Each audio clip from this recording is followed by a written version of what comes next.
яссауи бабаларымыз бастап кеткен сопылық жол арқылы, кейін бертін келе мына Бекет аталар секілді, Мәшһүр Жүсіптер секілді жалғастырып кеткен, Бекасыл бабалар секілді жалғастырып кеткен үзілмей келе жатқан дәстүрлі жолымыз бар. Дін мен дәстүр бағытын алып келіп, әдебиеттегі, дәстүрдегі, халық санасындағы дін мен дәстүр үйлесімін жоғары көрсетуге тырысты. Ал мынау қазіргі таңда әсіресе мына адамдар тығырыққа тіреле бастаған кезде көп адамдар рухани кемелденуге мәжбүр.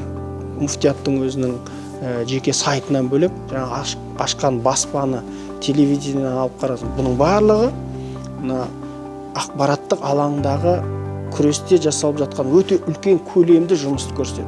Және қазіргі алып жалған 5 томдық ислам энциклопедиясын жасау өте үлкен жобасы. Құран тәпсір жобасы.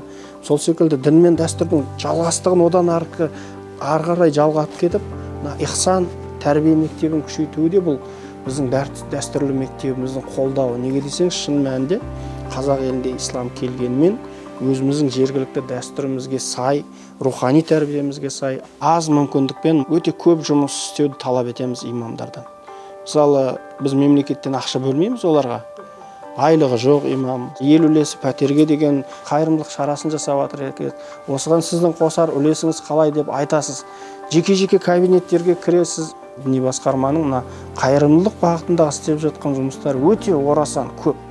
Өкінішке орай көп адамдар біле бермейді. Мемлекеттік биліктің күшті болған секілді дін саласындағы мұсылмандарды қара шаңыраққа бірлестіріп отырған муфтияттың өте күшті болуы исламның дамуына, өркендеуіне жол ашады.